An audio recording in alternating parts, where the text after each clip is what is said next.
Yes, we can start. Okay, we can start. Okay.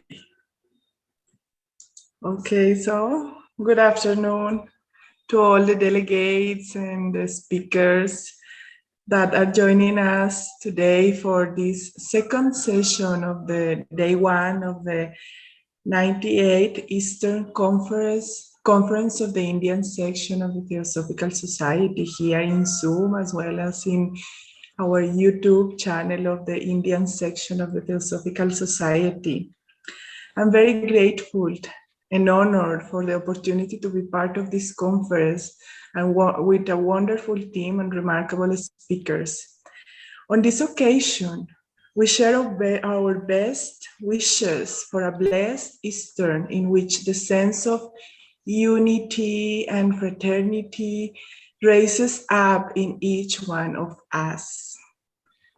Before the beginning of our program, let us remember that we can post the questions, comments, opinions, any sharing that we have relating to the content of this session or the previous one that we had this morning in the chat, and they will be taken over during the final part of this session. Thanks a lot to all in advance for your participation and for making that final discussion with your questions, comments, etc.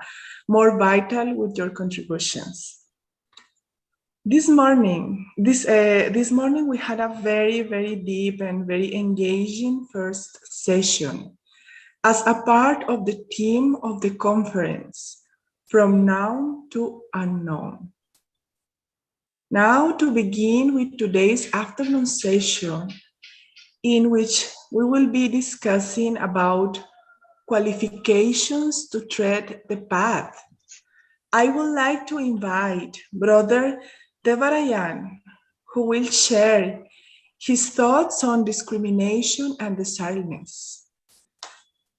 Brother Devarajan is the Secretary of Tamil Theosophical Federation. On the professional level, he has joined as a postal assistant in Post and Telecommunication Department in 1962, and later he became successful in the All India exam for inspectors. In that department, he has held various posts as superintendent and senior superintendent to finally be conferred upon Indian Postal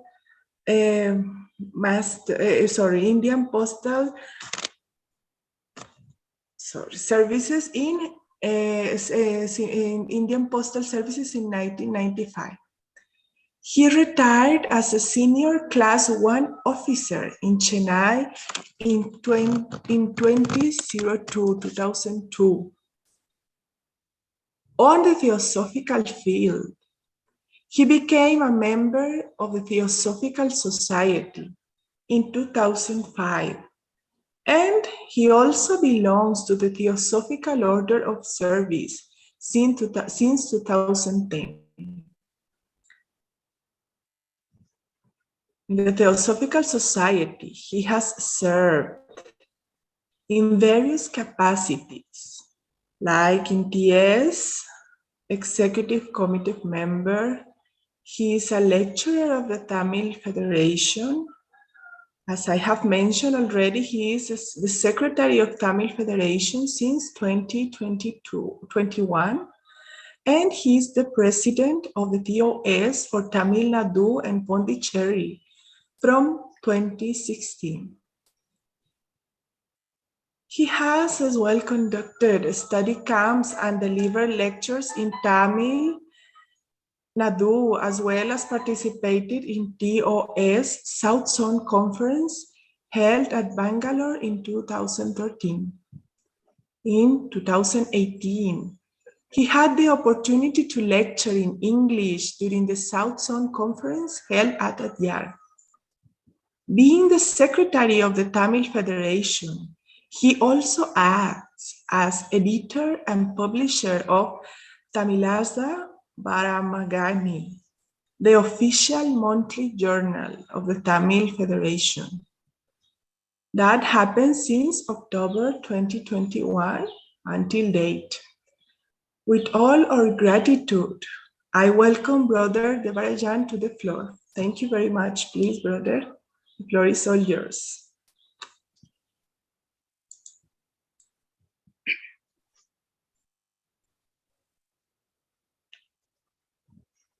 Good afternoon to everybody, sir.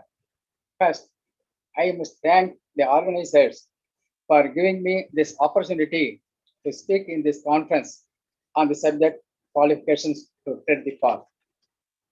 The qualifications for treading the path are discrimination, desirelessness, good conduct, and love. In 1910, Alkion, Mr. J. Krishnamurti, gave to the world at the feet of the master, explaining the above 4 qualifications. He said that these are not my words, they are the words of the master who taught me. Mr. J. Krishnamurti was only 14 years old when he wrote this book. This book, An Ocean in a Drop, may appear to provide a code of conduct to a common man, but to a serious student, to one who wants to tread the path, the book shows a direction in which one has to proceed. What is of essence is the direction in which we want to move. This book encourages to have right perception and healthy discussion. Brother George S. Arundel has written about this book as follows. I can truly say that at the feet of the master is my constant companion, guide, and mentor. Ever by my side is the little copy given me by my younger teacher. That which he heard, I am trying to understand, and I find it in the priceless words in which the teaching is clothed all that indeed for more than I need for discipline and training. At the feet of the master as an appropriate message for every human being who at all strives to lead an unselfish life. Dr. Annie Besant's preface to this book is illuminating in more ways than one. For she confirms that the teachings contained in this little book were given to Alkion by his master in preparing him for initiation. However, she adds quite wisely, but the teaching can only be fruitful if it is lived as he has lived it since it fell from the master's lips. The dedication page is very significant to those who knock. It seems to be addressed to all those souls whom, in the course of the long evolutionary journey, have found a direction in life and have realized, at least intellectually, that only on the path can be found those things which are worth gaining. Alkion's little book was written to help not only him on the path, but all those human beings who have had a glimmer of where true realization is. There is the well-known invocation from the Upanishad: from the unreal lead me to the real, from darkness lead me to light, from death lead me to immortality. It is at the same time a prayer, an intent, and a testimony. All preceding human evolution has led to this profoundly significant moment, the preparation to enter on the path that leads to the eternal. In his foreword, Alkion, referring to the master's words, says that if a hint is not taken, if a word is missed, it is lost forever, for he does not speak twice. Perhaps this is a point well deserving of exploration.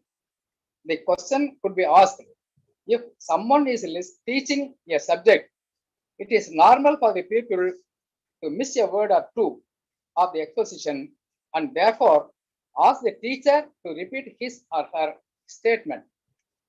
The same does not necessarily apply to the treading of the path. One is warned to pay close attention to the instruction, for the development of attention in itself is an essential part of the preparation. If there is inattention and careless consideration or half-heartedness, that only means one is not ready and it is evidently useless for the teacher to continue with the instruction. As already told, there are 4 qualifications for this pathway. Of the 4, I am speaking about discrimination and desirelessness. Discrimination. The original Sanskrit term viveka, commonly translated into English as discrimination.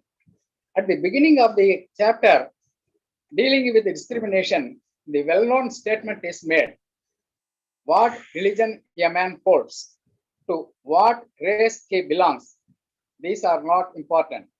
The real important thing is this knowledge, the God's plan of men. For God has a plan, and that plan is evolution. In all the world, there are only 2 kinds of people: those who know and those who do not know.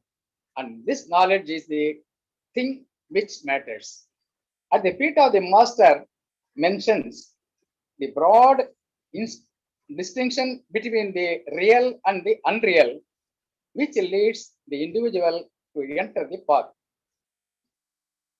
Worldly allurements eventually lead to disappointment and sorrow. Our personalities are mostly immersed in the unreal or impermanent. On the other hand, the real is that which is eternal, permanent, lasting. It is only knowable when the consciousness is completely quiet. The distinction between the real and the unreal is explained in terms of right and wrong, important and unimportant, useful and useless, true and false, and selfish and unselfish. Right and wrong. Some things may very obviously be either right or wrong to us. In other cases, though there is less clarity, some actions may be sanctioned by society, yet the rightness may be questionable. Ultimately, we need to determine for ourselves what is right and wrong by setting our own ethical compass. Important and unimportant. The important and unimportant relate to what we choose to do. The book recommends that we try to see what is worth doing. Stress is laid on the fact that what is worth doing does not relate to the size of the thing. Something which involves increasing on the personal influence, enlarging the sense of self, may be considerably less worth, which in the grand scheme of things than a smaller task carried out selflessly behind the scene. Useful and useless. We should use our energy well so that our psycho-spiritual system is not unduly depleted and fragmented. It is possible to work out what is essential and what is non-essential in our life. To find the poor to feed the poor is a good and noble and useful work. Yet to feed their souls is nobler and more useful than to feed their bodies. Any rich man can feed the body, but only those who know can feed the soul. It is our duty to help others to know true and false. This further distinction between the real and the unreal is brought out in the text in several ways. Few are: 1. the need for truth in thought, word, and deed. For example, not thinking about others, that which we do not know, never attributing motives to another whose motives we cannot know, and not repeating stories about another. Distinguishing between true and false spiritual teachings. One should not hold a thought just because many others hold it, or because it has been believed for centuries, or because it is written. Examining who really we are. The observation is made that the physical body, the emotions, and the mind will all pretend to be the self in order to gain what they want. In a state of non-awareness, we identify ourselves with anger, jealousy, depression, greed, the sum total of our desires, and so forth. We must cease identifying ourselves with our bodies. The identification of ourselves with bodily needs and conditions must come to an end.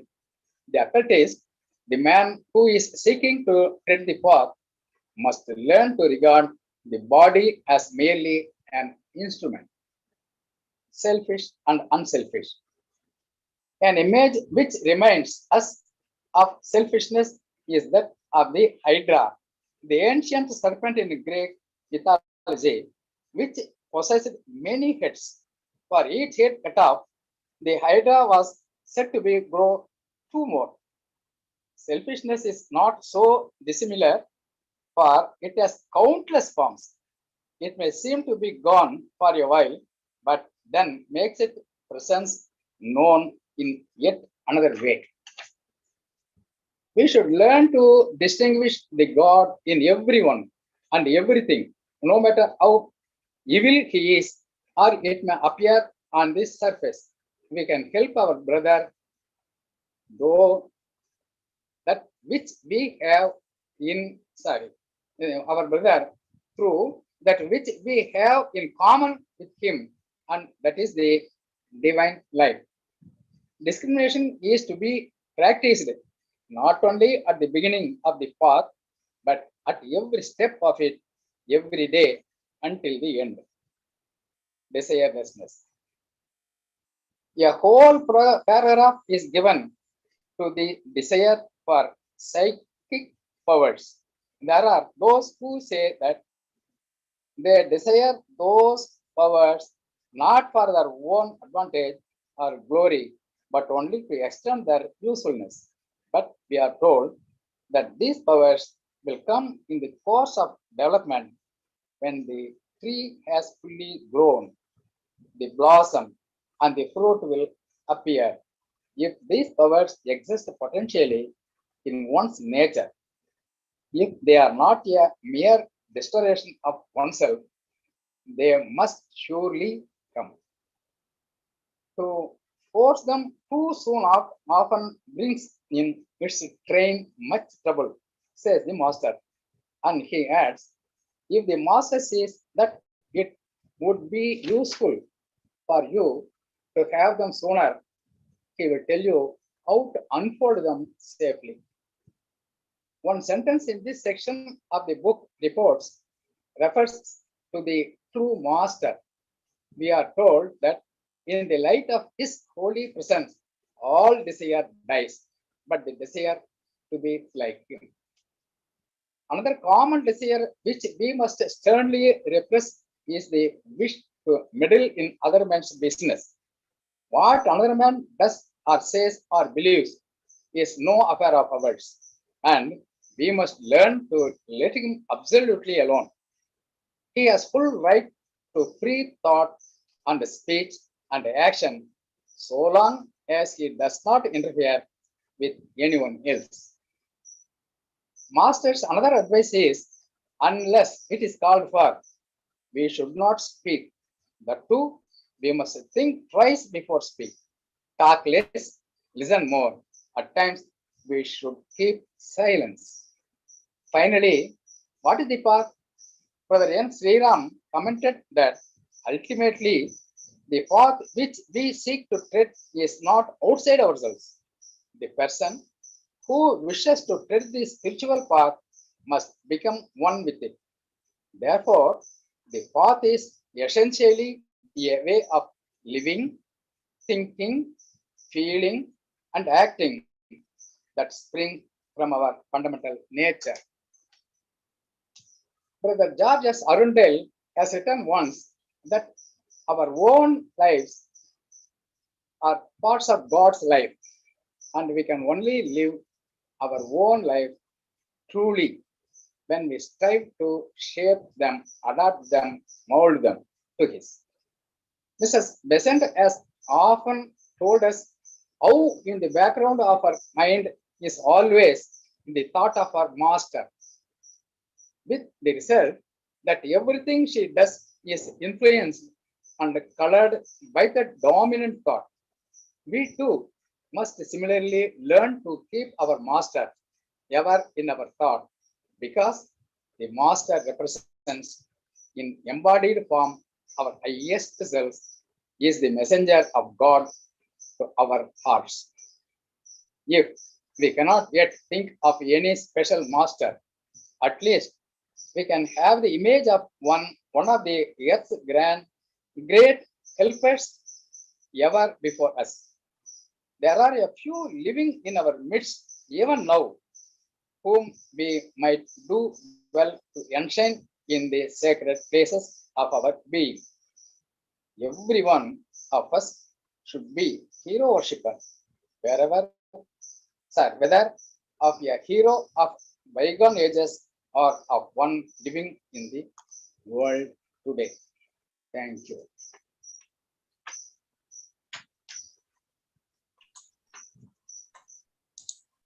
Thank you. Thank you very much, Brother Devarajan, for such a clear and instructive and precise talk on these two very important qualifications on the path. Now, moving on with this part of the program, it is my pleasure to introduce Brother Sairam Pate, who will talk about the next qualification, good conducts. Sairam Pate is a young member of the TS India, born in 1991. He got his master's in psychology and holds a bachelor in computer science and a postgraduate diploma in banking operations. From 2011 to 2017, he worked with Wipro, ICC Bank, and Standard Chapter GBS India. He possesses strong analytical and reasoning skills. He has a certification in career counseling, personality development, universal human values. He is also passionate to help the young generation to have a satisfactory career. From 2017, he has been on the journey of self-exploration and decided to join Theosophical Society. Being since then part of workers' training camp and also participating in that training camp in Adyar in 2019. Also the Telugu Federation Goal Review meeting at Varanasi in the same year.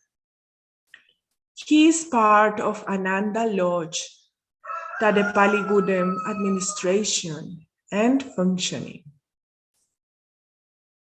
He has had the opportunity to spread theosophy in various educational institutions in Andhra Pradesh state as director of propaganda of the Telugu Federation. So it's our pleasure to welcome Brother Sairam. Brother Sairam, the floor is all yours. Thank you very much for being today here with us. Thank you, Catalina, for introducing my profile. My sincere thanks to and gratitude to the International President, Indian Section President, and Telugu Federation President, and the organizers Mahapatra and his team, and the participants in the conference for joining today. And my topic for today is good conduct. So just to check, is my voice audible and my presentation is on? Yes, everything is okay. So good conduct, this is taken from At the Feet of the Master by J.T. Krishnamurti. As he says, these are all not my words. Even these, the words in my presentation is also not my words. They are the words from the Master who taught me. Without him, I couldn't have done nothing. But through his help, I have set my feet upon the path. And as this book at the feet of the master serves as a guide to those who are willing to take the path. As students, we stand at the feet of the master to gain wisdom, will, and cultivate love, not for ourselves, but to be used as channels of service. At the first feet of the master is not. It is a portal to the temple of divine wisdom. Outlines 4 traits or qualification, which we have seen one and the other one is discussed here. The 4 main things, main traits are discrimination, desirelessness, good conduct, love, and the good conduct. So as the topic, in good conduct, there are sub-traits, we can say. It is the control of thought, that is self-control as to the mind, self-control in action, tolerance, cheerfulness, one-pointedness, and confidence. These sub-traits are required to make a person be good conducting and a good service to the master, servant to the master. In self-control, as I said, it is the control of thought. Self-control as to the mind, it is the control of temper and of nerves. Calmness, in other words, generally we think of meditation when it comes to control of thought. It is also that this self-control in thought is also, in other words, we can say it as a courage, a steadiness of thought. It is also our duty to be calm, to be concentrating. It is concentrating on our own work rather than it is something of others. It is like you should think of the present, because your thoughts or what you are thinking now will help you to nurture your future. And the present, which is now, it is of the past which you have done. So you cannot alter your past. So it is useless to trouble them. Think rather what you are doing now, which will make the events of your next life or the next action for that you can have control on. Never allow yourself to be depressed. Depression is wrong, because it infects others. Even any low mood in the room will affect others. So do not let your mind wander. Let it not be idle. When it is to be idle, keep your good thoughts, like when you can scribble them when you have any thoughts. You may be in the handy of these thoughts. They can come forward when you are idle and set the moment free. So use your thought power for a good purpose. Be in a good direction of evolution, and don't be ignorant. And next one is next subtrait is self-control in action. So the one point which I can reiterate here is control in thought is control of action. If your thought is what it should be, you will have a little trouble in your action. There must be no laziness in the action. There should be consistent activity for the good work. Leave every man to do his own work in his own way. That is, there should be on the control of actions, your own actions, or also when you have to infer, like when you have to help others, you should have control and you should not interfere in them. They should be given a free hand. So you must not interfere in their action or in their work unless until they request you to do. For many people, it is the most difficult thing in the world to learn this, to mind their own business. But that is exactly what you must do. Finish your duties first. The next point which I want to iterate is finish your duties first and then move on. Because you try to take up the high work from the masters, you must not forget your ordinary duties for until they are done. You are not free for other service unless you complete your duties. So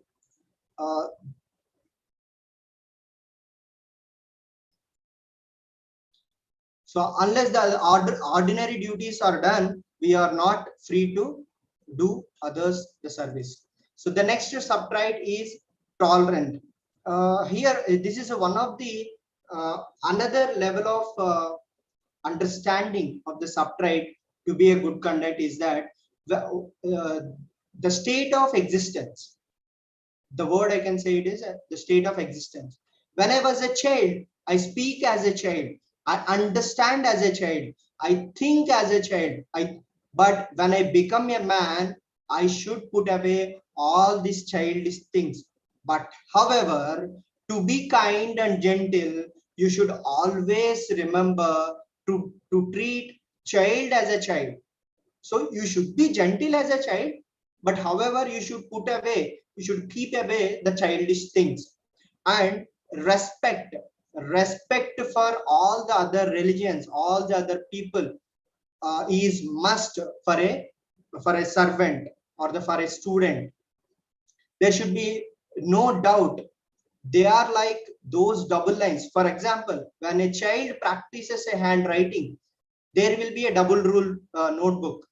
So that the writing will be neat and steady. So in that way, when you are child, you will be given some more lines, some more support. But however, these are for the betterment.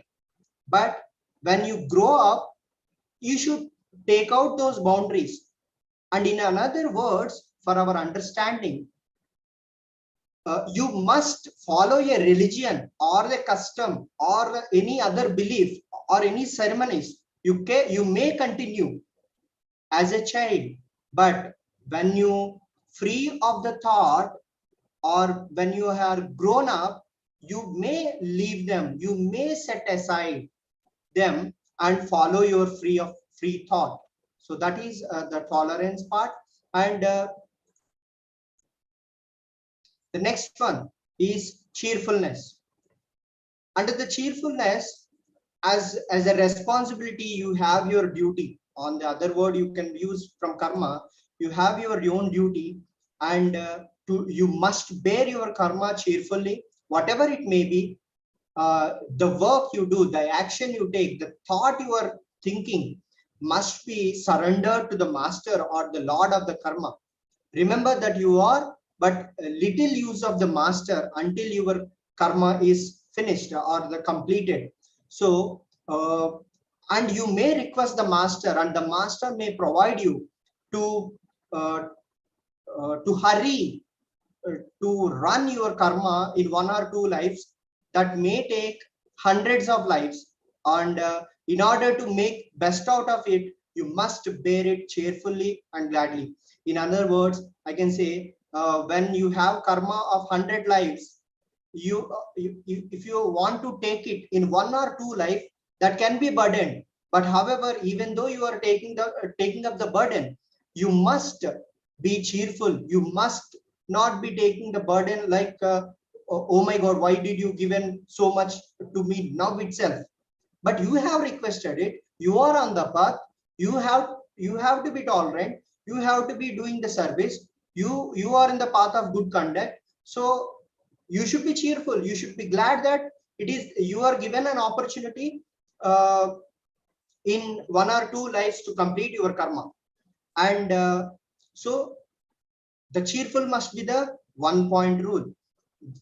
So next, the next subtype is one-pointedness. So the one thing you must set before is the master's work. As said, on the karma or the self, in the thought or in the action, the only focus is that you are doing the master's work. The attention to every piece, every detail. And here the one-pointedness is also means that it is the one opportunity given by master that any work you do, the master may be coming only once to check it. I said, the master may come only once. How many works you do? He may come only once to check the work, how it is finished. So you must take every piece of work to utmost attention. There should be no temptations, no worldly pressures, no worldly affections when you are doing your work, and you should not put aside anything. For yourself to must become one within the path, it must be, it is the nature to follow. The path is everywhere. As said, karma is always on our side, whether bad or good, because every action is an opportunity to step up the ladder of perfection. So the last subtype is confidence. So upon taking the one-pointedness, cheerfulness, control in thought, control in action, by doing all these subtypes, by attaining all these subtypes only, you reach to the point of confidence. Without a practice, you cannot perform better way. So you must trust your master, you must trust yourself, you must have these subtypes to be confident and to be doing the to be conducting the good. If you have seen the master, unless there is perfect trust, there cannot be the perfect flow of love and power. As said, for your will must be tempered, your tempered steel, that it is strong like an iron if you would taken this path. So what man has done, man can do. I am a man and also God in man. I can do this thing and I will. For your will must be like tempered steel. I said like iron, you would tread the path. So all these points, all these subtypes, what you have taken for, what you have been offered as a monad, as a lower level being, all these traits will help you gain the confidence and make the path of good conduct. So as the lines are taken from the feet of the master, in the simple words, what you can do for taking up the trait good conduct. So as from the thought, self-control of thought, of the mind, think of someone in trouble and send loving thoughts to the person, plan your day, follow your schedule, engage yourself fully to a task at hand, raise your thoughts to the highest you can think of. You may think of a saint, of a master of virtue, and make through this habit. And as said, this is why we are advised to meditate, to be quiet, calm and mental, to gain control over the astral bodies, and do little things extraordinarily well. Give every detail to the smallest action, your best effort to the little things. It is not much what is being done, but more of how and the spirit with which it is being done. Be adaptable to changing times, be tolerable. As said, they may be in the lesser journey than you are. You must be helpful, you must tolerate, you must be patient of all the other religions, other actions, others work, and you fulfill your duties, and then you can help them. This means that we should be well informed about the things happening around us, be able to adapt to the situation, that we can recognize the signs of the times. We must not be quick to judge others' beliefs, others' experiences, other religions, and other persons. Trust in your abilities, skills. When you are assigned a task, Trust that your skills can complete it. You can do the job. I can give my best. I will do. So trust your decisions, what your thoughts are. Whether in the end your decision may prove to be wrong, trust that it will be right. So whatever you think that it is right, stick with that, do the action, and never expect the result. Don't be on result orientation, but be action oriented. Trust in the goodness of other people. Trust people. That is the trusting the God in the others. Trust that in the end everything will lead to the our perfection. This trust shines in the most of our independence. That is the in the tolerance also. Trust others. Be free. Let them do on a free hand. So with all these simple actions, we can be can adopt the right good conduct from at the feet of the master. And as said, so to hear the master's word, it is not an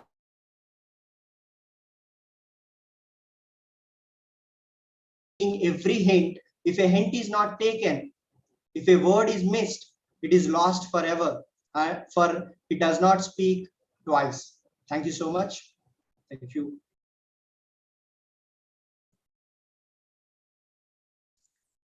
Thank you. Thank you very much, Sairam, for presenting this qualification of good conduct in such a clear and practical way with points to be applied in our daily life. Well, the last speaker of today's afternoon session is Brother S.V.M. Naveen Kasyap. He will speak on love.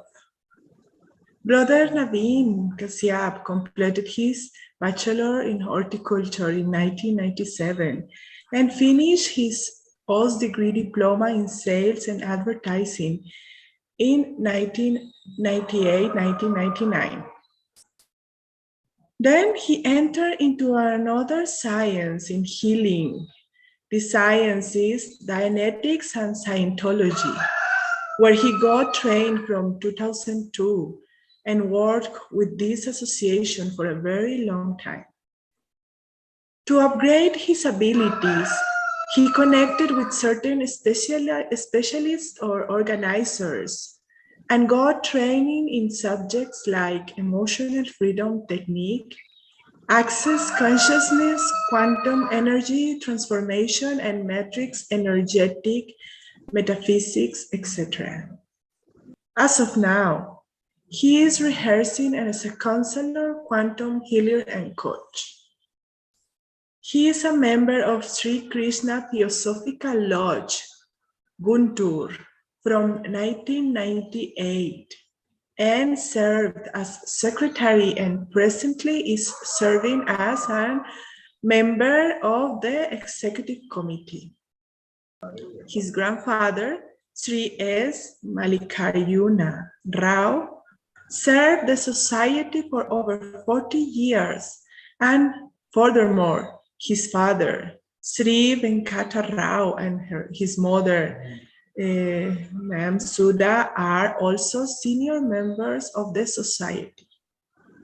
He is presently delivering virtual lectures on HPB's secret doctrine. Well, with warm greetings, we welcome Brother Naveen Kasyap to share with us his thoughts on love. Please, brother, welcome. Share screen.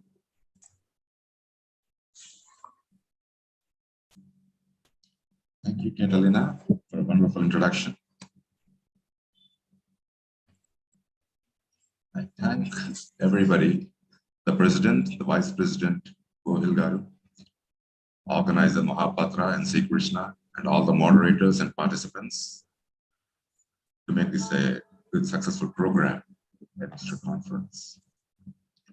So today's topic is a quite interesting topic, love, because it has different definitions in different directions in different planes of existence. If you take the dictionary meaning of love, it says a deep affection for someone or something. Well, This definition is quite acceptable at the physical level, but practicality, it lacks practicality. The reason is, if you go to somebody who is on a deathbed and say, I love you, no change comes in. You would be emotionally disturbed furthermore. But when you look at the spiritual meaning of love, there are a number of aspects we can understand from that. And now, from the book At the Feet of the Master, there are quite good concepts given on the subject of love in different directions.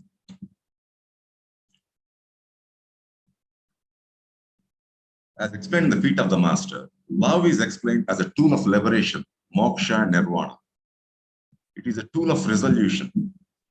It is one of the three major aspects of logos, the other two being the will and wisdom. It also says how you are supposed to be and how you are not supposed to be. It says not to hurt anybody, any living creature on the planet or anywhere. No living creature needs to be hurt. It also says always be ready to serve. Look for an opportunity to serve. It tells you how to free your evil thoughts. It says all the evil thoughts stem from chatter, complaints, gossips. So it tells you how to avoid that. By increasing the love, all these evil starts to vanish. As you increase love, your willingness to hurt others also considerably reduces. It also tells you how to free yourself from cruelty, known and unknown. And known cruelty is something where you want to hurt someone and you hurt someone. And unknown cruelty is something where you don't have the intention to hurt others, but your behavior and your way of speaking, it hurts others.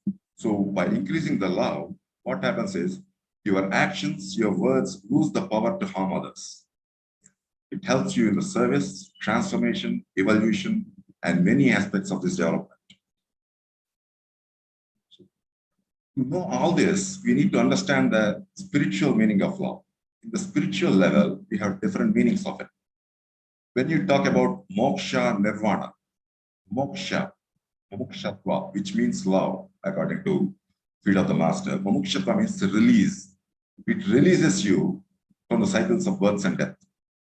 Okay, nirvana. Nirvana is a state where the individual ego merges with the universal ego. Individual soul merges with the universal soul. So what is happening? It is integrating. So it says love as an integration. Love is an integration. But we are not in an integrated state. For an integrated state, this definition is perfect.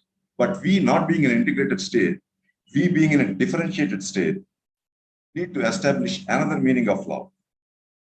So what is a differentiated state? Differentiated state is, I am a body, I have a mind, I have a spirit. Okay, body has its parts, head, it has hands, it has legs, it has trunk. Okay, inside if you go, you have again organs, tissues, cells, molecules. Similarly, if you take the mind, you have conscious mind, subconscious mind, unconscious mind. And if you take the soul, you have Atma, Buddhi, Manas. Everything is a differentiated state. So what is connecting all these differentiated aspects? What is connecting all these differentiated entities? What is bonding them together? See, if you see me, I'm speaking. You don't see my mind and soul. You just see my body. But there are mind and soul. They are integrated. They are bonded. The soul, mind, and body are bonded. What is the force that is bonding them? That is love. In a differentiated state, it is the bonding that is love. If you take the chemistry, you take NaCl, common salt. Okay, it is a single crystal of common salt contains sodium and chlorine. It is a single crystal. In an integrated state, there is no difference between sodium and chlorine. But in a differentiated state, sodium and chlorine are bonded to give us the common salt. That bonding is what we call love. Now, how does this bonding come from? Where does this bonding come from? What is the process behind this bonding? To understand this, as we have seen, love as an aspect of logos, one of the three major aspects of logos, the other two being the mind, the other two being the will and wisdom. Love is the third aspect of logos. So when you look into the logos comes from, according to Secret, logos comes from nothingness. It creates all the material universe. Okay, this material universe is in connection or bonding with the logos through a special force called the photic force. This photic force, this logos generates the photic force and makes the matter alive. It vitalizes all the matter. It vitalizes entire universes. It vitalizes all the galaxies. It vitalizes solar systems. And also it creates conditions so that life can generate in those areas. So it is this poetic force which we call love at the universal level. Now, when you come to the physical level, so mind, body, spirit, what is binding all these three? What is binding the body, mind, and soul? At the universal level, we call it poetic force or the electrical force of universe. At the physical level, at the human level, we call it prana, just which is generated from the soul, enters the mind, the body, the environment in which it is living. The prana is just like poetic force is generated by the logos. Prana is generated by the soul. And there is a high level of interrelation between prana and poetic force. And the reference, you can see it in the Web of Life by Annie Besant, an article given by Annie Besant, where she explains the relation between the poetic force and the prana. And even in Secret Doctrine, volume 1, page number 525, H.P. Blavatsky tells us the relation between the prana and the poetic force. So at the human level, when we come into, it is this prana which creates love. As long as there is prana being generated by the soul, you love everything. But when the production of prana is reduced or considerably hindered, you cannot love. So how do you substantiate the difference between the love of the body, love of the mind, love of the soul? See, if the body sees a car and says, I love that car, no, the body is actually attracted to the car. It is not in love with the car, it is just attracted because the body, through the perception, through the senses, sees something and got attracted to it. So what happened here is car became the cause, body became the effect. But in the universe, as the pranic force is generated from the soul, soul is the cause, body is the effect. Now body generates energy, body becomes the cause, the action becomes the effect. So it is all the aspect of cause and effect. So something attracted you and you became the effect of that, and we call it love at the physical level. Similarly, you start thinking about that a lot. A number of thoughts and emotions turn up in the mind. And what happens then? You become the effect of the desire. This is called the desire. What happens in the mind is you become the effect of the desire. But the soul never happens. In the soul, if it generates prana, and if it wants to create, it creates. If it doesn't want to create, it doesn't create. Now, how do you substantiate it in the soul? In the body, you can identify with attraction. With the mind, you can identify with the desire. But with the soul, how do you do it? With the soul, the easiest way to know is the strength and weakness. As long as the prana is generated, you feel strong, you feel enthusiastic. No matter what the condition is, you feel strong, you feel enthusiastic, you feel cold. When the prana is not generated, you feel weak. Okay, you start thinking negative thoughts, you run here and there, you get stuck, you get confused, all these things happen. So what is happening in love? You are generating life. The more life you generate, the more love you have. Now, how do you generate this prana? How do you generate the prana from the soul? This requires the process of leveraging your observation. Right now, we are observing from the senses with the body. From the senses, you see with the eyes, you hear with ear. Okay, you touch all these senses. You make an observation with these senses. But once you leverage the observation, you shift the observation from the body to the soul. This is called shifting the observation. And the soul starts generating prana. Once the soul starts generating, how do you identify that? How do you actually know this? So once you close your eyes, you shut off the perception and you recall the picture of something. The picture came into the mind. Who is observing that picture? Once you close the eyes, that is the soul. That has to generate the prana. Once it generates sufficient amount of prana, you can actually see things manifesting in the physical universe. Okay, now what does this prana contain? This is called self-actualization. And to what extent you can generate prana entirely depends upon you, your practice. So how do you generate prana? To what extent can you generate prana? So it is the levels of self-actualization. You can generate prana to the level of yourself, your body, just your body. All the prana you generated is within the jurisdiction of your body. Okay, then you can become a good healer. So you can heal any body problems, all that things. Okay, then you can generate prana to the level of family and relations. In that condition, heal the problems of all the relationship aspects, all these kinds of emotional aspects. You can very easily heal those problems once you generate that level of prana. And once you come to the third level, you come to the society and groups, the places where you are working, the human race to which you belong to. Because there are 7 races and each race is created at a different frequency.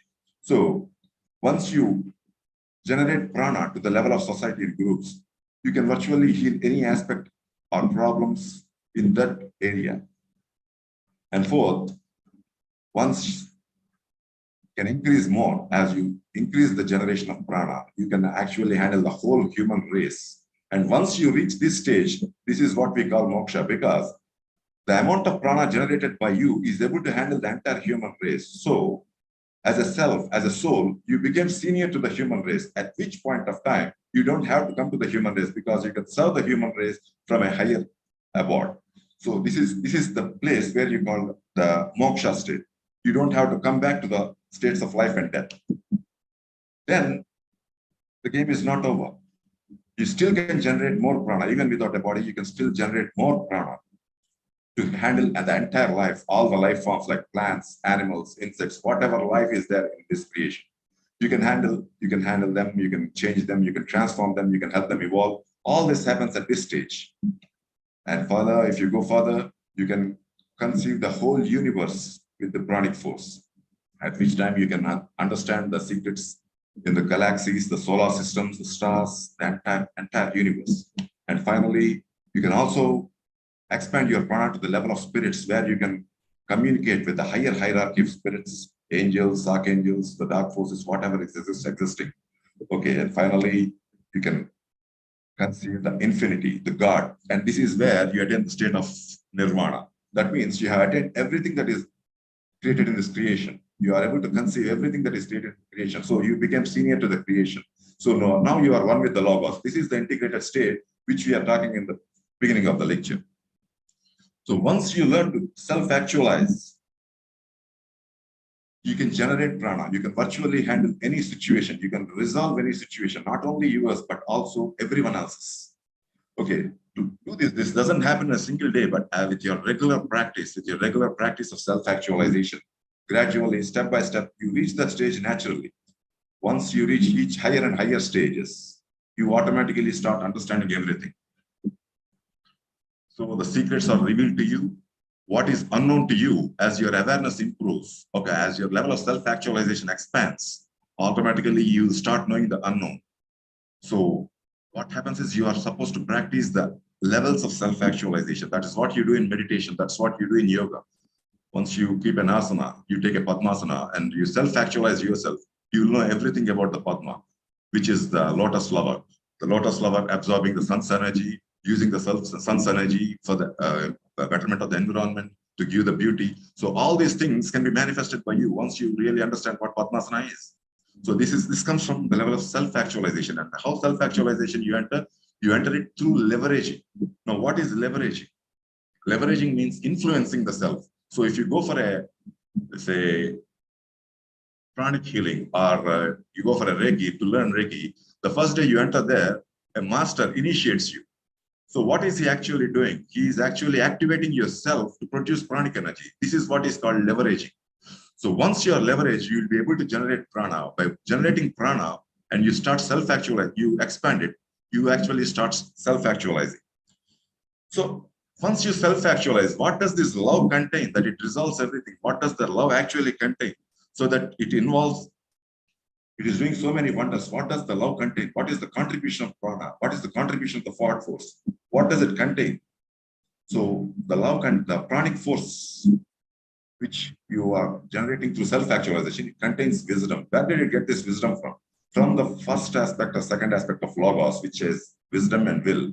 From that area, it took the wisdom and it entered into the pranic force. And once you start generating the pranic force, it contains all these 7 factors: wisdom, understanding, knowledge, counsel, fortitude, piety. All these are embedded in that pranic force. So when you put pranic force on something, you will get the wisdom of that thing. You should sufficiently generate the pranic force so that you actually grasp the essence, the spirit of that thing. It could be material, person, or immaterial, what doesn't matter. The more you can conceive it, the more you can understand about it. So what is wisdom? Wisdom is nothing but applying your knowledge in different directions, in different conditions, in different ways. That is wisdom. Understanding. Understanding is, it gives you a mastery over a subject, mastery over your knowledge. Understanding is your affinity towards something. It is creating a reality out of your knowledge. It is communicating with something unknown and making it known. Once you have a good understanding, it is easier for you to master. So you don't have to get an understanding by reading a book. Rather, by generating more prana, you develop more understanding. And next interesting part is knowledge.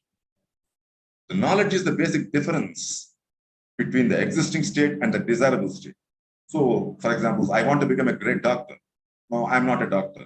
So this is my existing state. Desirable state is becoming a great doctor. Now, if I generate prana and put prana on that thought repeatedly, continuously, now that prana actually conceives all the information from that thought and gives me the difference. How come that be a doctor and how come why I'm not a doctor? What is the difference between these two things? All that information will be conceived by the prana and be given back to me. Now it will be easier for me to become the doctor. So that is knowledge. It is the difference between the existing condition and the desirable condition you want to create. Okay, next is counsel. Counsel is used to help others. When somebody is in problem, we just go there and give some foolish advice, do this, do that. No, counsel is actually, you put the prana on that person. You put the pranic force on that person. You actually conceive wisdom from his problem. Now you give him a solution which really works for them. That is what is counsel. Counsel is a wonderful area where you can also self-counsel. When you have a problem, sufficiently put the pranic force on that problem. Okay, and that the pranic force, using the concept of wisdom, it absorbs the answers to that and gives you the answer. You can also do a self-counsel. Now, next is fortitude. Fortitude is ability to withstand any undesirable condition. Now, once you have a very big problem or an undesirable condition in your life, just don't run away. Just put prana onto that. Sometimes it may take days and weeks to put prana. You have to daily do that. And once you put sufficient prana into that, that problem is really your friend. It is trying to tell you something which you have not known for a long time. And it is with this fortitude, you actually grasp the solution. Once you grasp the solution, you'll actually start loving the problem. That is fortitude. Next, piety is the most important of all. Piety is otherwise called bhakti or holiness to the Lord. In short, it is the humbleness. Humbleness is most important because once I become egocentric, I cannot use the pranic force. The pranic force is obstructed, it is hindered. So in order for the pranic force to flow smoothly, I need piety. And the last one is the awe of God. Awe of God is the wonder or excitement of God. Once all the 6 parameters do their duty, finally what you see is the wonder. Everything is wonderful. The problems are wonderful. The creation is wonderful because everything happens for a reason. And once you know why things are happening, you get an understanding of everything. You get an understanding of the universe. You get an understanding of your body. You get an understanding of the existing circumstances. You get an understanding of the whole environment. And that is the wonderful part of it.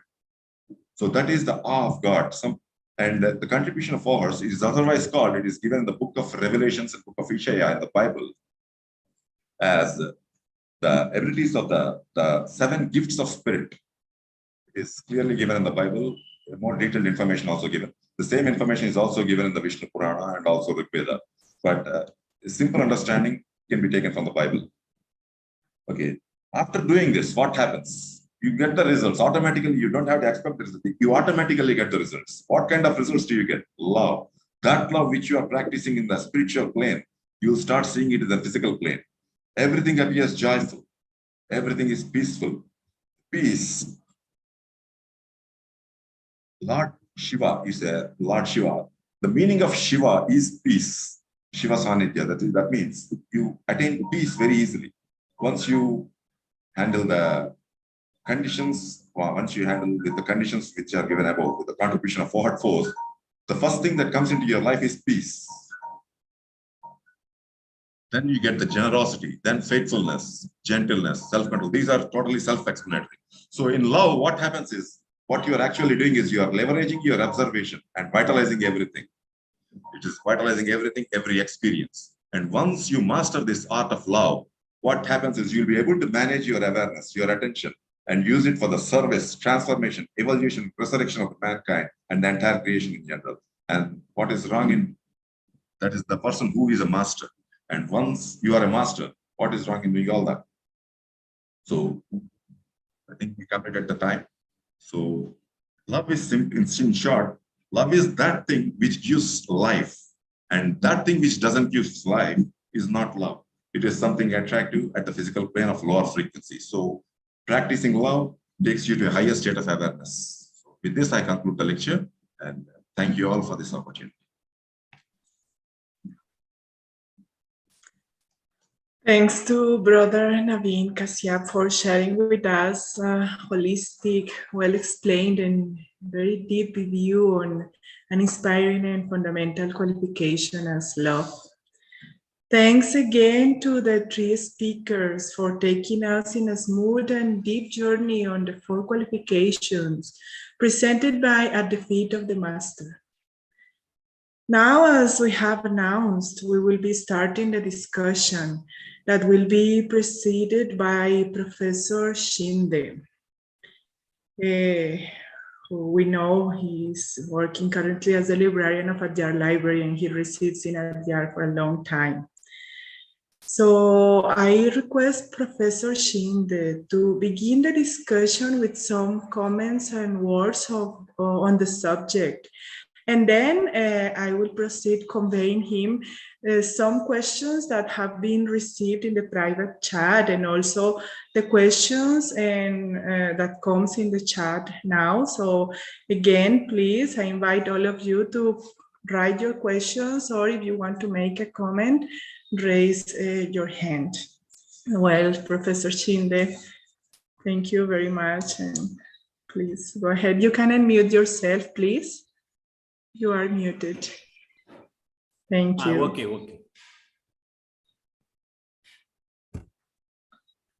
Okay, now it is unmuted. No problem. Yes. Are there any questions you can ask? Professor Sindhe, right now in the chat, there is a question or a comment. No, yeah, actually a question. I'll read it. Would much appreciate clarification from Brother Naveen. Can the body generate prana, or the body absorbs or utilizes more prana from the universe? In a normal state, body Yes, Kasyap is there. Kasyap is there. Okay. Yes. In a normal state, body absorbs prana from the universe, but in a higher state,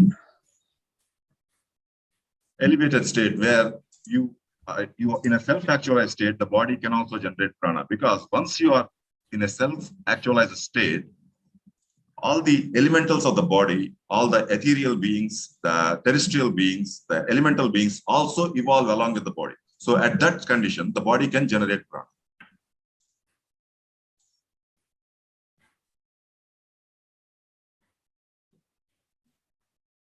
That prana is love.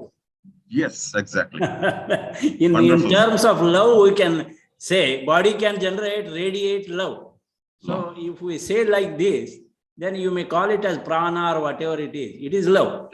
It is love. Prana is love.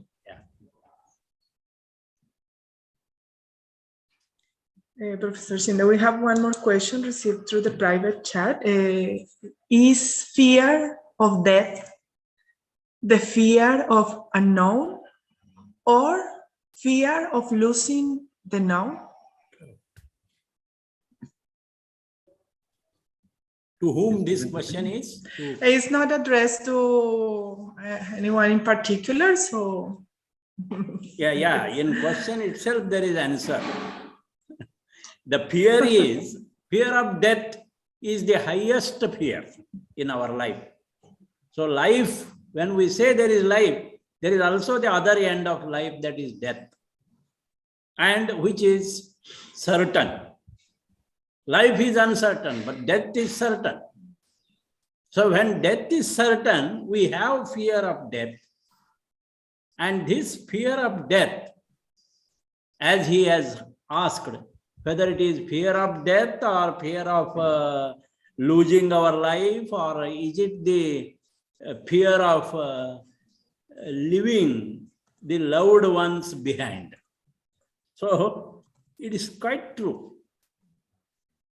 that, of course, soul is detaching from the body.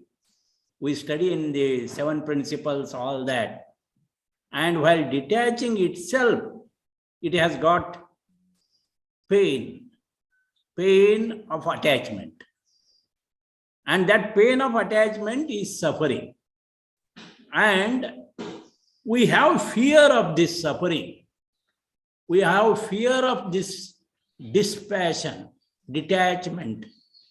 So we want to get attached to that, which are very relatives, nearer. So we have no fear of death, but we have fear of detaching from this physical life. That is what you have asked, and you are rightly asked. That question itself has got the answer. We have no fear of death, but fear of living this physical plane.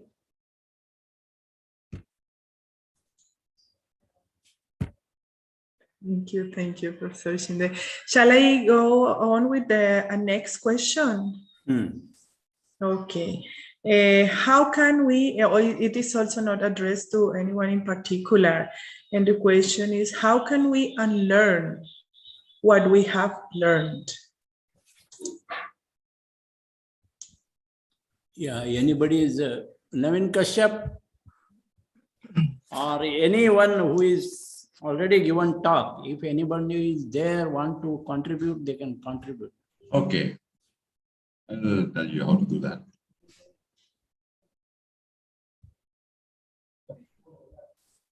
Who is there?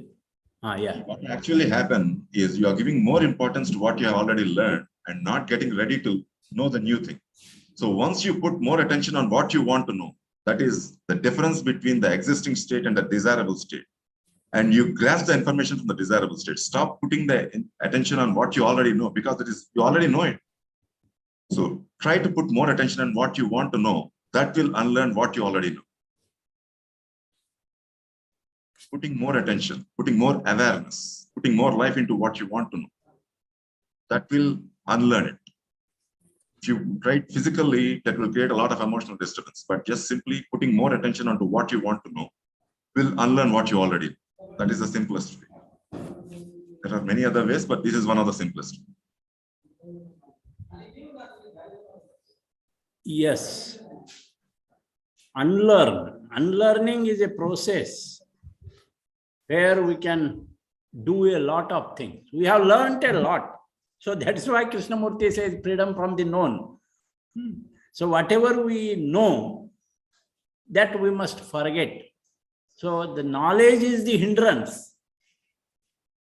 And the tool is the mind.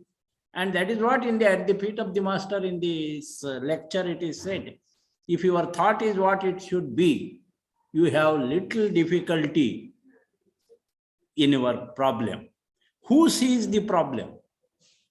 And who sees the opportunities? And who takes it as or faces as the challenges? Is it not the mind itself?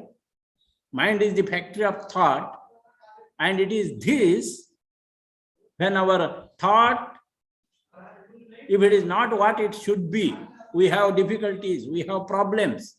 That means during that time, mind is weak, and therefore it sees the problem. And when the mind becomes strong, when you concentrate fully, when you have this thought control, then you don't have problems, but you can see to it as the opportunities. And when you meditate and make your mind balanced mind, then you accept it as the challenges. So when you connect this with the knowledge of love, that what we have studied, what knowledge we have about love? It is a binding force, it is a glue that integrates all things. But what is this lust? Difference between love and lust. Lust is opposite to love. So we know love. We know also lust. We know more about the lust. And this lust is because of desires. And therefore, at the feet of the master, it is said desirelessness. So, aspirant who is treading the path must convert all these desires into aspirations. All these longing desires must be stopped with fiery aspirations. All the eagerness of possession must stop. All the brutal appetite about the sex must stop. This is all unlearning. This is all unlearning in our process, because we know the brutality or appetite of the sex, the eagerness to possess, longing for desires. This we know.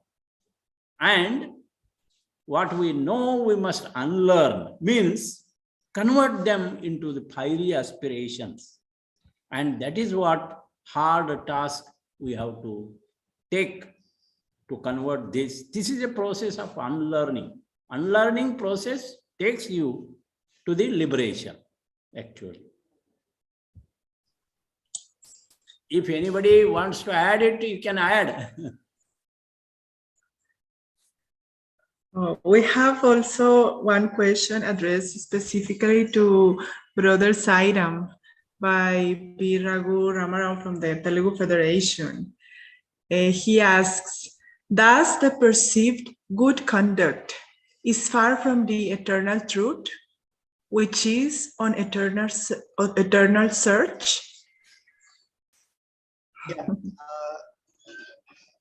Thank you for asking a question.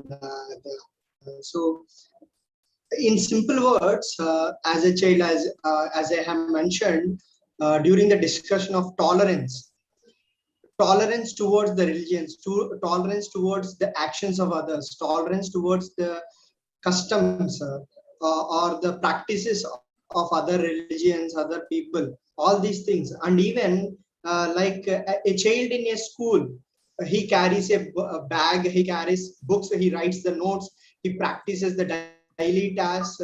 Or in a society we follow, like for example, we have an Aadhaar card, we have a PAN card. These are all the like we have a set of rules for the effective functioning of the society or the day-to-day functioning of the human life in the physical world.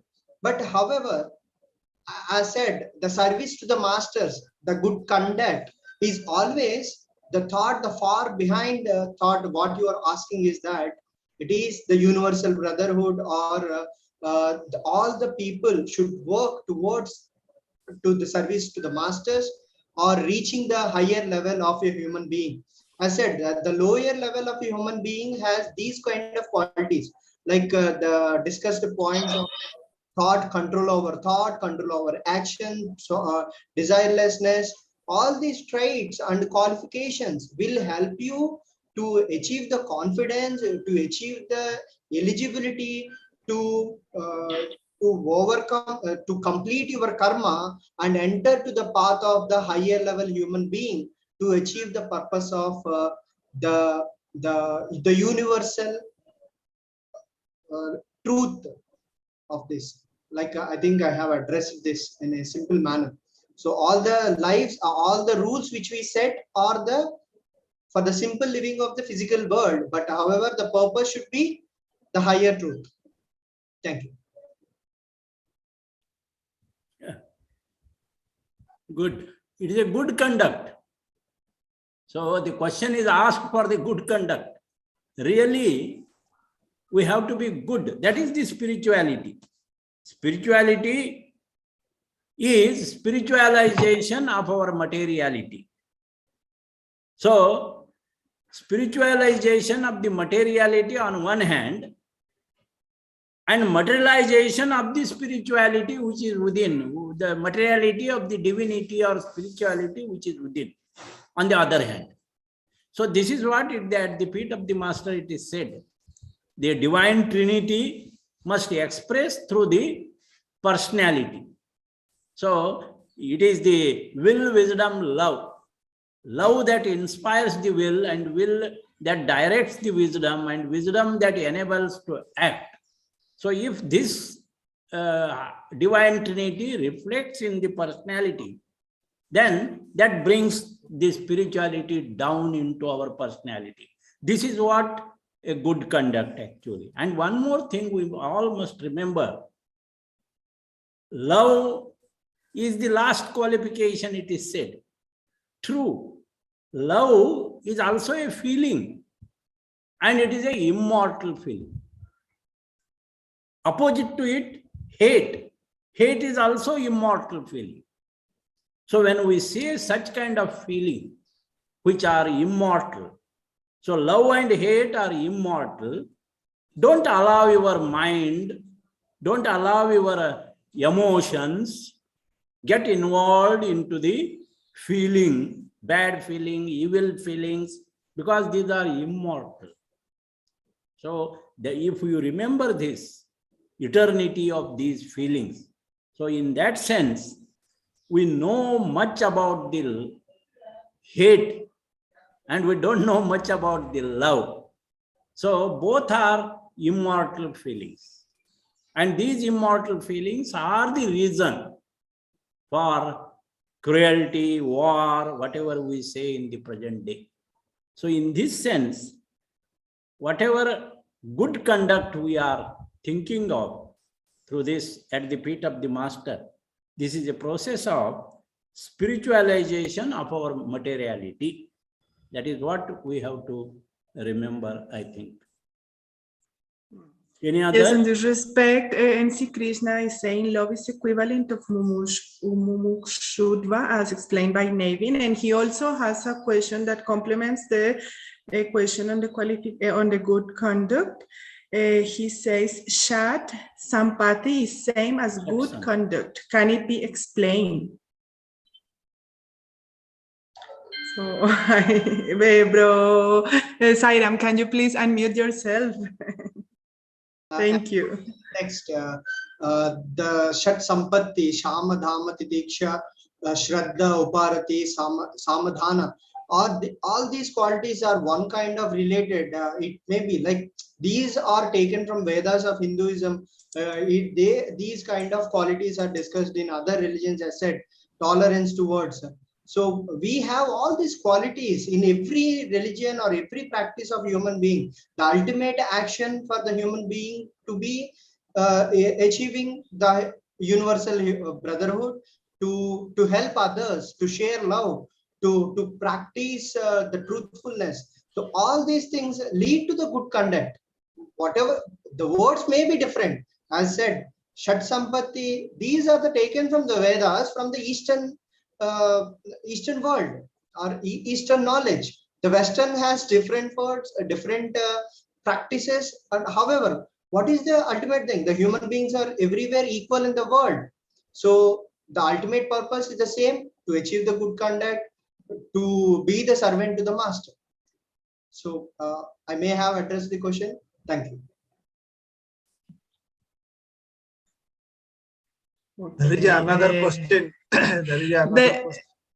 Yeah, there are two more questions, and we are getting close to the end of this session. So, Professor Sindhe, if you agree, I'll read a couple more of questions. There is one addressed to Bro Devarajan. Is not the desirable state within the field of known because it is created by the mind? Brother Devarajan, you can unmute yourself, please. Devarajan is there. Yeah, he's there, but he's muted. So if you can unmute, please. Thank you. Can repeat, please? Yeah, sure. Is not the desirable state within the field of known because it is created by the mind?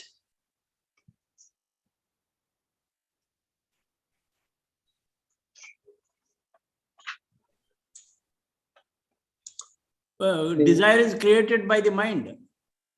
Is it like that? Yeah. Yeah. Desire is created by the mind. So the desirable state is within the field of known. Isn't it? I mean, that's like, I guess, the question, yeah.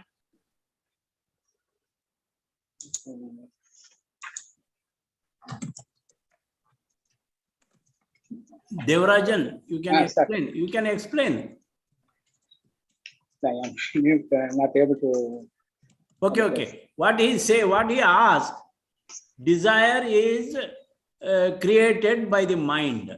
Which mind creates the desire and which mind creates the aspiration? Which mind? That you can explain. The creation of the mind. Or will and desire. You can compare will and desire.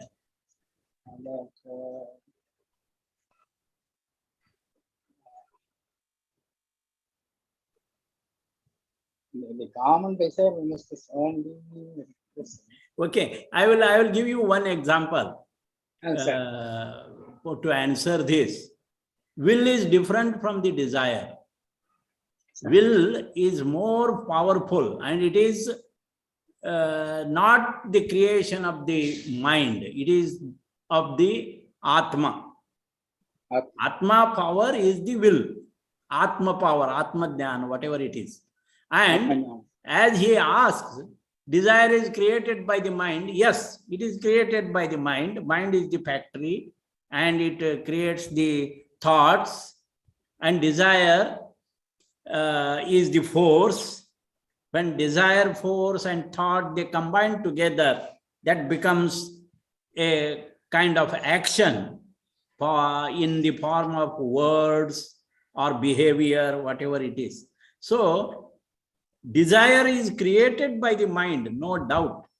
And therefore it is said, mind your thought when you are alone. Mind your speech when you are with friends. And mind your temper when you are angry. And mind your behavior when you are in group. And mind your emotions when you are in trouble. So this is what the good conduct or instructions given for us, as mind is producing desire. So desire is the emotional body, astral body production, but mind plays its role with its thought power. So thought power and emotions, they combine together within fraction of second, and that becomes the desire power. So if we think of this, and that is why it is said in the feet of the master, control of the mind and control of action, both are given in this good conduct. And therefore mind produces desire, but we have to be very careful to control the mind before it becomes the desire. Otherwise it becomes a lust, greed, all kind of what we say, shadripus. So better willpower. What is that willpower? That will, according to his will, our breathing is going on. The breathing is not in our desire. We can't stop the breathing. And if we stop, what happens, that also we know. So whatever breathing is going on, inhalation and exhalation, it is not our desire. It is the desire, which is the desire of that soul. So that is his desire, not our desire. So if you compare this will and desire, and whatever question is asked, he can think in this manner, and that will give you the right direction. Thank you. So I'll convey the last question because we are getting close to the end. It's a question addressed to Brother Kasyap, saying, which body is it etheric double, astral body, mental body, or causal body gets prana from the universe? Okay. Once I say self, self is actually your causal body. It contains the Atma, Buddhi, Manas. This causal body receives energy from the forward force, but it is causal body which generates prana. So mental and astral body being the lower levels, they take the pranic force from the causal body. You are your causal body. When I say self, it is the causal body. So it generates prana, and this prana can be taken by the physical body, astral body, mental body, all the three. Because mental and astral are related to the mind, physical is related to the environment. So the prana force generated by the causal body is taken by the physical, astral, and mental. And whether this causal body generates, causal body is a representative of logos actually. It is the monad. Slightly above the causal body, you have the monad. That takes energy from the universe. Universal wisdom, universal will. We think about the only one energy of prana. So we draw energy from the earth beneath and prana from the heaven above. We don't know from the universe. We draw that prana and we also draw energy, and both are there in our heart, seated as our force. So why we must think only about the prana? We also draw energy from the earth below and from the heaven above. So, and it is seated in the human heart, because it is the human heart which radiates. Whereas the Manipur chakra, it gathers, but it won't distribute to the above spirituality. It is the heart which radiates, and therefore we are asked to meditate in the heart. And again it comes to that qualification which is love, concerned with the heart chakra. So when we read about the chakras, how the prana or vital globules are formed, the details are given. One who is interested, he can study that one also. Otherwise, it makes us something conflict. Better not to go in details, but simple and actualize it in our life.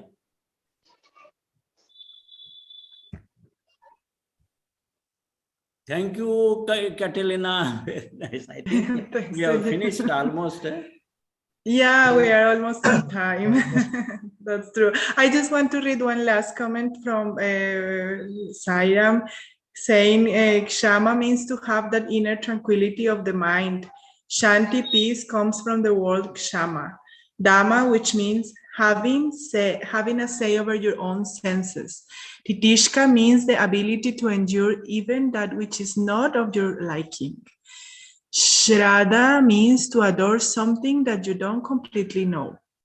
Uparati means enjoying anything that you do, even if it is a small thing. Samara means contentment. The above all related to 6 sub-traits of good conduct from at the feet of the masters. Good. So, yeah. Excuse me, may I speak, Madam? One sister, Catalina, may I speak a little? I'm Sastri. Yeah, please, sir. Yeah, please, sir. We are. Shatsampati, what Mr. Sairam some has short words. So what Mr. Sairam has told is about Shatsampati. Shatsampati means Samam, Damam, Uprati, Titiksha, Shraddha, Samadhanam. That means Samamu means controlling of senses. Damamu, that is Indriya Nigraha, that is all controlling senses. And then Titiksha. Titiksha means to tolerate. Tolerate, it speaks about the tolerance. And then Uparati, that is Uparati. That is about person's tolerance level, about changing circumstances. For example, atmospheric conditions and many other conditions that may cause pain to our body. We must be in a position to tolerate them also. And then Shraddha, that is, we have to pay attention to all these. Samadhan, this means we must be able to balance all these things so that we can live a peaceful and balanced life. That is what it speaks about Shatsampati. Thank you. Thank you very much. And so, well, we are now in the end of today's session. And I'm quite sure we all are feeling in a very uplifted state of mind after sharing together this hour and a half of inspiration and wisdom with such an enriching content and discussion. Thanks and congratulations to the speakers, the delegates and attendees that joined on this occasion, and of course the organizers and technical team of this afternoon. Special thanks to Bro Sindhe for preceding the discussion, and of course to Bro Mahapatra, who is the soul of the conference. Now, let us share the invitation for tomorrow's session. So you can tune with us tomorrow using the same link for the second day of the Eastern Conference of the Indian section of the Theosophical Society. As you can see on the screen, we will begin our journey from 9:30 a.m. And again, we will have two sessions, one from 9:30 a.m. to 12:30 noon, and then the afternoon session, which will be same time of today's 4 to 5:30 p.m. So please do join us tomorrow and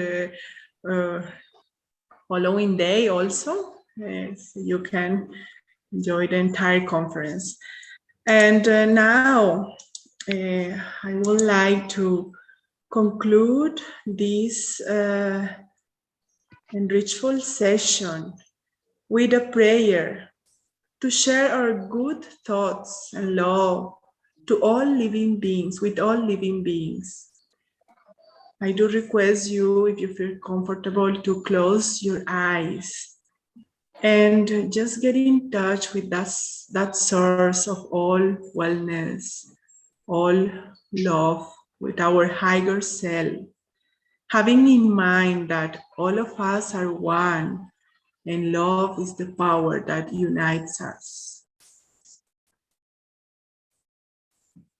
May all become happy. May none fall ill. May all see auspiciousness everywhere. May none ever feel sorrow. Shanti, Shanti, Shanti.